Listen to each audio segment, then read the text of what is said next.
عیسائی اور ایک سنی کا آپس میں مباحثہ ہوا، ٹھیک ہے، برائے نام سنی. تو ان کا مباحثہ ہوا تو سنی نے کہا ہمارے پیغمبر جو ہے نا اعلیٰ ہیں، اور عیسائی نے کہا نہیں جی ہمارے پیغمبر حضرت عیسیٰ علیہ السلام اعلیٰ ہیں. تو دلائل دیتے گئے تو عیسائی نے کہا کہ ہمارے پیغمبر دیکھیں نا، اس نے کیا کہا، قم باذن اللہ، ٹھیک ہے نا، مردے سے کہتے تھے قم باذن اللہ، وہ اٹھ جاتا تھا. سنی نے آگے سے جواب دیا ٹھیک ہے، یہ کہتے تھے کہ باذن اللہ، اللہ کے حکم سے. میں تمہیں بتاتا ہوں کہ ہمارے پیر کیا کرتے تھے، ٹھیک ہے. ہاں یہ آگے سیدھا کہ ہمارے پیرانی پیر نبی کو تو چھوڑے، پیرانی پیر شیخ عبد القادر جیلانی رحمہ اللہ، وہ جا رہے تھے راستے میں ایک قوال کی قبر سے گزر ہوا تو ان سے کہا قم باذنی، ہاں میرے حکم سے اٹھ جاتا. وہ قوال اپنی قبر سے کیا ہو گیا، ہاں اٹھ گیا. یہ بات ہے یہ، ٹھیک ہے. اللہ کے نبی ہے، اس کی ولایت میں کوئی شک نہیں، لیکن وہ کیا کہہ رہا ہے، میں احیی الموتا، میں زندہ کروں گا مردوں کو، میں جگاؤں گا مردوں کو. اور انہوں نے یہاں پر یہ بھی تعویل کر دی ہے کہ یہاں مطلب یہ نہیں ہے کہ میں مردوں کو زندہ کروں گا، کیونکہ یہ مردوں کو تم مانتے ہی نہیں ہیں، کوئی فوت ہو گیا ہے تو کہتے ہیں یہ تو زندہ پڑے ہوئے ہیں نا قبروں میں، یہ تو مانتے نہیں. تو اپنے غلط عقیدے کو ثابت کرنے کے لیے کیا کہتے ہیں، اس کا مطلب یہ ہے کہ بھائی کوئی رات کو سو جائیں اور صبح کے وقت حضرت عیسیٰ علیہ السلام آتے کہتے اٹھ جا، ٹھیک ہے، قم باذن اللہ، تو وہ اٹھ جاتے. تو اگر یہ معجزہ ہے تو یہ معجزہ تو تمہارے بیبے کا بھی ہے، یہ تو تمہاری والدہ اور نانی کا بھی ہے. کیا کہتی ہے، اٹھ مردارا نماز پڑھو، ٹھیک ہے، وہ نہیں اٹھاتی ہے. لیکن کیا کیا جائے، میں نے کہا مشرک کی عقل جو ہے نا وہ نہیں ہوا کرتی. تو یہ یہاں پر مردے کی بات ہو رہی ہے. فرمایا وَأُحْيِي الْمَوْتَى، میں مردوں کو زندہ کروں گا، بِإِذْنِ اللَّهِ، لیکن اللہ کے حکم سے، ٹھیک ہے. ہاں یہ کیا کہتے ہیں، تو قرآن سنا کے لوگوں کو کافر بنا دے جاؤ، ٹھیک ہے نا. تو ساڑھے پھر ڈول طبلہ تے سارنگی بجا کے لوگوں ایمان دی نور تو مالا مال کر دیتے. ہاں قرآن کا تو انہیں پتہ ہی نہیں ہوتا کہ بھئی اس میں کیا لکھا ہوا ہے. تو فرمایا وَأُنَبِّئُكُم بِمَا تَأْكُلُونَ، اور میں تمہیں خبر دیتا ہوں، بِمَا تَأْكُلُونَ، جو تم کھا رہے ہو، وَمَا تَدَّخِرُونَ، اور جو تم ذخیرہ اندوزی کرتے ہو، فی بیوتکم، اپنے گھروں میں. ان فی ذلک لآیۃ لکم، بے شک بیج اس میں نشانیاں ہیں، اس میں عبرت کے نشانات پنہا ہیں، لکم تمہارے لیے، ان کنتم مؤمنین، اگر ہو تم ایمان رکھنے والے، اگر تم یقین کرنے والے ہو تو ان چیزوں میں تمہارے لیے عبرتیں پنہا ہے، ان میں تمہارے لیے نصیحتیں پنہا ہے، تم راہ راست پر لانے کے لیے، تمہارے صراط مستقیم پر لانے کے لیے اس میں کئی نصیحتیں پنہا ہیں، ٹھیک ہے.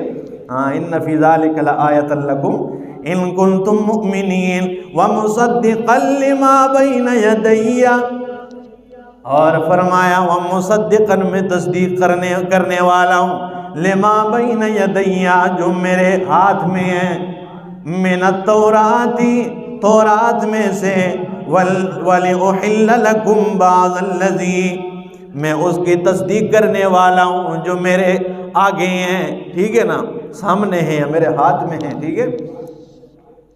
تو کیا فرمایا، وَلِأُحِلَّ لَكُمْ بَعْضَ الَّذِي، اور میں اس لیے آیا ہوں تاکہ میں بیان کروں بعض وہ چیزیں، حرم علیکم، جو تم پہ حرام کر دی گئی ہیں، جو تم پہ بعض چیزیں بنی اسرائیل پہ، ٹھیک ہے نا، حرام کر دی گئی. ان پہ کیا، ٹھیک ہے نا، یہ چربی ان پہ حرام کی گئی تھی جانور کی، ٹھیک ہے، گائے کی، اور ان چیزوں کی چربی آگے اس میں شاید آ بھی جائے، ٹھیک ہے. تو جو ہڈی پہ چربی لگی ہو وہ بھی حرام ہے، جو اس کی پیٹھ پر ہو، ٹھیک ہے، یہ ساری چربی ان پہ حرام تھی. تو پھر ہڈی سے آپ چربی ہٹاتے جائیں، یہ مشکل ہے نا، ٹھیک ہے نا. اور فرمایا میں ان چیزوں کو بیان کرنے کے لیے آیا ہوں، وَلِأُحِلَّ لَكُمْ، یہاں پر یہ نہیں کہ میں حلال کروں، کیونکہ حلال کرنا اور حرام کرنا یہ کس کا کام ہے، یہ اللہ کا کام ہے. یہ سورۃ النساء آیت نمبر 160 میں فرمایا اللہ نے کہ حرام کرنا اور حلال کرنا یہ اللہ کے ہاتھ میں ہے۔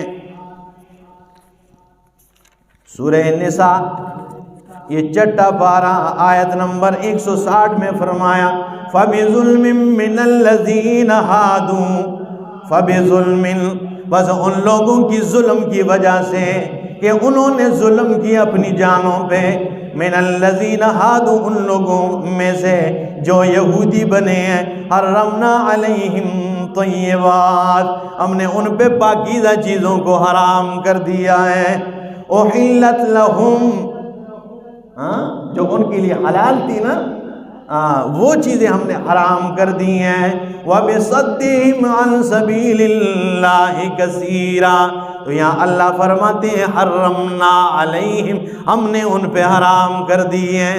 یہ حرام کرنا کس کا کام ہے؟ یہ اللہ کا کام ہے۔ اسی طرح سورہ انعام آیت نمبر 147 میں اللہ نے فرمایا اسی بات کا کہ حرام کرنا اور حلال کرنا یہ اللہ کے ہاتھ میں ہے، اللہ کا کام ہے۔ سورہ انعام آیت نمبر 47 میں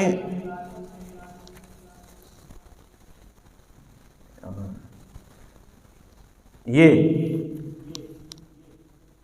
وَعَلَى الَّذِينَ هَادُوا حَرَّمْنَا كُلَّ ذِي ظُفُرٍ، اور ان لوگوں پر ہم نے حرام کر دیا ہر ناہن والے جانور کو، وَمِنَ الْبَقَرِ، اور گائے میں سے، وَالْغَنَمِ، اور بکریوں میں سے، اور یہ دمبے، حرمنا علیہم شحومہما، ہم نے ان پر ان کی چربی کو حرام کر دیا، الا ما حملت ظہورہما، مگر وہ جو ان کی پیٹوں پر جو چربی ہوا کرتی، او الحوائے، ان کی آنتڑیوں کے ارد گرد ہو، او مختلط بعظم، یا ملا ہو ان کی ہڈیوں کے ساتھ، ذالک جزیناہم ببغیہم، اللہ فرماتے ہیں یہ ہم نے انہیں بدلہ دیا ہے ان کی سرکشی کا، ان کے ظلم کرنے کا انہیں بدلہ دیا ہے، وَإِنَّا لَصَادِقُونَ، ٹھیک ہے، اللہ سے بڑا سچا کون ہو سکتا ہے، ٹھیک ہے۔ تو یہ ان پہ حرام کرنا اور حلال کرنا اللہ کا کام ہے، اس لیے فرمایا کہ میں بیان کرنے کے لیے آیا ہوں، وَلِأُحِلَّ لَكُمْ، تاکہ میں بیان کروں وہ چیزیں جو تمہارے لیے حرام کی گئی تھیں،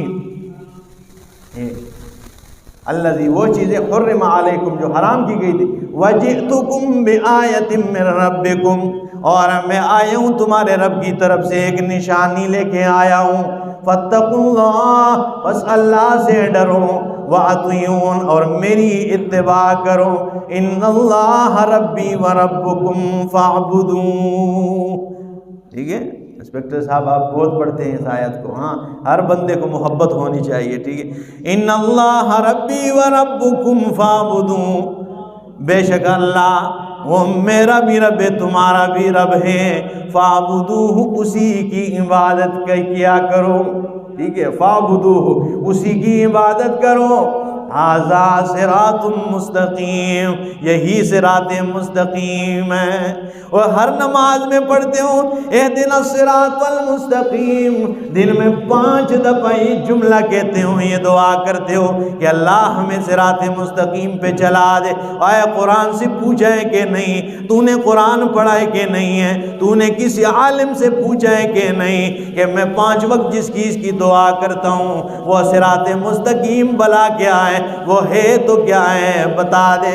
اللہ کا قرآن کہتا ہے ان اللہ ربی و ربکم، حضرت عیسیٰ علیہ السلام کے قول کو ذکر کیا ہے، وہ اللہ کے نبی ہوتے ہوئے اعلان کرتے ہیں کہ اللہ میرا بھی رب ہے تمہارا بھی رب ہے، فاعبدوہ، اسی کی بندگی کرو، کیونکہ جس کی زندگی میں بندگی نہیں ہے اس کی زندگی شرمندگی ہے، ٹھیک ہے، جس کی زندگی میں کیا بندگی نہیں ہے تو وہ تو پھر شرمندگی ہے۔ تو فرمایا بندگی صرف اللہ کی کرو، ھذا صراط مستقیم، یہی صراط مستقیم ہے، اللہ کی بندگی سب سے بڑا صراط مستقیم ہے۔ یہ عیسیٰ علیہ السلام کے قول کا ذکر کیا ہے کہ انہوں نے تو یہ کہا. اب دیکھیے عیسیٰ علیہ السلام کی نانی نے کیا کہا ہے. عیسیٰ علیہ السلام کی والدہ کی ماں نے، عمران کی بیوی نے کیا کہا؟ وہ کیا کہتی ہیں؟ اِنَّكَ أَنْتَ السَّمِيعُ الْعَلِيمُ، اے اللہ تو ہی سمیع سننے والا ہے، العلیم جاننے والا ہے. اور ان کی ماں نے کیا کہا ہے؟ حضرت مریم نے کیا کہا ہے؟ ان اللہ یرزق من یشاء بغیر حساب، وہی اللہ ہے جو رزق دیتا ہے جسے چاہتا ہے بغیر حساب کے عطا کرتا ہے. اور عیسیٰ علیہ السلام کے ماموں نے کیا کہا ہے؟ وہ ماموں کہتا ہے انک سمیع الدعاء، بے شک تو ہی دعاؤں پکار کو سننے والا ہے. اور ملائکہ نے کیا کہا ہے؟ اللہ کے فرشتوں نے کیا کہا ہے؟ کذالک اللہ یفعل ما یشاء، اللہ اسی طرح یہی رب کا کمال ہے کہ وہ جو چاہتا ہے کر بیٹھتا ہے. اور خود عیسیٰ علیہ السلام نے کیا فرمایا؟ ان اللہ ربی و ربکم فاعبدوہ ھذا صراط مستقیم. سارے ان کے خاندان پورا اللہ کے بڑے ولی ہیں، رجسٹرڈ قرآنی رجسٹرڈ ولی ہیں، ان کی ولایت میں کوئی شک ہی نہیں ہے. اور وہ سب کہتے ہیں کہ سب کچھ کر دے دھرنے والا کون ہے؟ یہ اللہ کی ذات. اس لیے فرمایا یہی صراط مستقیم ہے. فلما احس عیسیٰ منہم، جب عیسیٰ علیہ السلام نے ان سے محسوس کر دیا کفر کو، یعنی کہ یہ اب بات کو ماننے کے لیے تیار نہیں ہے. منہم الکفر، یعنی کفر کے افعال کو ان سے محسوس کر دیا. یہ تو وہی افعال کرتے ہیں، وہی کام کرتے ہیں. تو فرمایا قال من انصاری اللہ، وہ کون ہے جو اللہ کی دین میں میرا مددگار بن جائے؟ کون اللہ کی دین میں میری معاونت کرے گا؟ تو قال الحواریون، حواریون نے کہا جو عیسیٰ علیہ السلام کے صحابہ تھے، نحن انصار اللہ، ہم اللہ کی دین میں تیری مدد معاونت کرنے کے لیے تیار ہیں. بعض لوگ کہتے ہیں حواریوں سے دو بھی مراد، یہ غلط بات ہے. حواری حور سے ہے، اور حور جنت کی حور کو حور اس لیے کہا جاتا ہے کہ وہ شعلے مارے گی، وہ اتنے حسین، ٹھیک ہے نا. تو جو چیز حد سے زیادہ حسن ہو اس میں تو اسے حور کہا جاتا ہے، ٹھیک ہے. یہ اس سے ہے. تو پھر انہوں نے کہا ہم یہ آپ کی مدد و معاونت کے لیے تیار ہیں اللہ کے دین میں. آمنا، ہم ایمان لائے ہیں، باللہ، اللہ پر ایمان رکھتے ہیں. واشہد بأننا مسلمون، اور ہم یہ گواہی دیتے ہیں کہ ہم مسلمان ہیں. ان سے جب لوگوں سے باقیوں سے، ٹھیک ہے نا، جب یہ محسوس کر دیا، اور یہ جب انہوں نے تدبیریں بنائی اور ان کو مارنے کی، یہ صرف حضرت عیسیٰ علیہ السلام کی بات نہیں ہے. یہ سورہ انعام آیت نمبر 124 میں اللہ نے فرمایا وَكَذَلِكَ جَعَلْنَا فِي كُلِّ قَرْيَةٍ أَكَابِرَ مُجْرِمِيهَا لِيَمْكُرُوا فِيهَا وَمَا يَمْكُرُونَ إِلَّا بِأَنفُسِهِمْ وَمَا يَشْعُرُونَ. یہ تدبیریں نہیں کر رہے تھے مگر اپنے خلاف کر رہے تھے. وَمَا يَشْعُرُونَ، انہیں معلوم ہی نہیں تھا، انہیں معلوم ہی نہیں تھا کہ یہ تو ہم خود کے خلاف لگے ہوئے. اسی طرح سورہ انفال میں آیت نمبر 30 میں فرمایا الامام الانبیاء کے بارے میں وَإِذْ يَمْكُرُ بِكَ الَّذِينَ كَفَرُوا، میرے پیغمبر جب تدبیر ایک بنا رہے تھے یہ لوگ تمہارے خلاف، لِيُثْبِتُوكَ، تاکہ تجھے قید کریں، اور يَقْتُلُوكَ، یا تجھے قتل کر جائیں، اور یخرجوک، یا تجھے ایک قبیلہ بدر کر جائیں. وَيَمْكُرُ اللَّهُ وَيَمْكُرُونَ وَيَمْكُرُ اللَّهُ، اور وہ تدبیریں کر رہے تھے آپ کے قتل کرنے کی، آپ کو باہر نکالنے کی، آپ کو قید کرنے، گرفتار کرنے کی. لیکن وَيَمْكُرُ اللَّهُ، دوسری طرف اللہ بھی تدبیر کر رہا تھا. وَاللَّهُ خَيْرُ الْمَاكِرِينَ، اور اللہ رب العالمین سے بہتر تدبیر کرنے والا کون ہو سکتا ہے؟ کوئی بہتر تدبیر والا کوئی ہو سکتا ہے؟ اور یہ سورہ نمل میں 19واں پارہ ہے، آخر میں فرمایا آیت نمبر 50 میں، سورہ نمل آیت نمبر 50 میں کیا فرمایا؟ فَانْظُرْ كَيْفَ وَمَكَرُوا مَكْرًا، انہوں نے مکر کیا، تدبیر کر دی تدبیر کرنا، وَمَكَرْنَا، اللہ فرماتے ہیں ہم نے بھی تدبیر کر دیا ہے، وَهُمْ لَا يَشْعُرُونَ، انہیں معلوم ہی نہیں ہے، انہوں نے تو مکر کیے تدبیر کیے، لیکن اللہ فرماتے ہیں میں نے بھی تدبیر کیا، انہیں پتہ بھی نہیں ہے۔ اور یہ 13واں پارہ ہے اور سورت کا نام سورہ ابراہیم ہے۔ آخر کی آیات میں اللہ فرماتے ہیں، یہ 13واں پارہ سورہ ابراہیم میں فرمایا، یہ آیت نمبر 46 میں،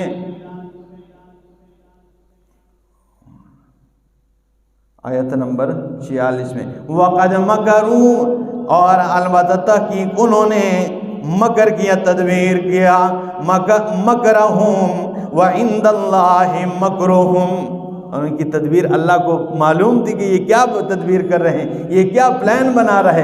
وَإِنْ كَانَ مَكْرُهُمْ لِتَزُولَ مِنْهُ الْجِبَالُ، انہوں نے اتنی بڑی تدبیر کی ہے، اگر ان کی تدبیر اور مکر کو پہاڑ پر ڈال دیا جائے، وہ پہاڑ بھی اس کی وجہ سے ریزہ ریزہ ہو جائیں گے۔ ٹھیک ہے، اللہ فرماتے ہیں اتنی تدبیر کی ہے کہ اگر پہاڑ پہ ڈال دے تو وہ پہاڑ ریزہ ریزہ ہو کے گر جائے گا، لیکن اللہ نے بھی تدبیر کر دی ہے۔ تو کامیاب کس کی تدبیر ہوئی؟ اللہ کی تدبیر۔ انہوں نے صرف عیسیٰ علیہ السلام کی، یہ ہر زمانے میں اور آج تک اگر کوئی عالم حق بیان کرتا ہے، اللہ کی توحید اور وحدانیت کو بیان کرتا ہے، اس کے خلاف تدبیریں ہوتی رہتی ہے۔ تو فرمایا انہوں نے کہا، حواریوں نے، کہ ہم آپ کے دین، اللہ کے دین میں آپ کی مدد کرنے کے لیے تیار ہیں، ہم ایمان لائے اللہ پر، واشہد بأننا مسلمون، اور ہم گواہی دیتے ہیں کہ ہم مسلمان ہیں، ربنا، تو گواہ ہو جا کہ ہم مسلمان ہیں، ربنا، اور اے ہمارے رب، آمنا، ہم ایمان لائے، بما انزلتا، جو چیز تو نے نازل کی ہے، واتبعنا الرسول، اور ہم نے تابعداری کی ہے رسول کی، فاکتبنا مع الشاہدین، اللہ ہمیں بھی موحدین میں لکھ ڈالیں، ہمارا نام بھی موحدین کے لسٹ میں کیا کر دے، قلم بند کر دے اس رجسٹر میں۔ آگے فرمایا، اللہ فرماتے ہیں مکروں ومکر اللہ، انہوں نے مکر کیا، ومکر اللہ، اللہ نے بھی تدبیر کی ہے، واللہ خیر الماکرین، اور اللہ بہترین تدبیر کرنے والا ہے۔ اللہ عمل کی توفیق عطا فرمائے۔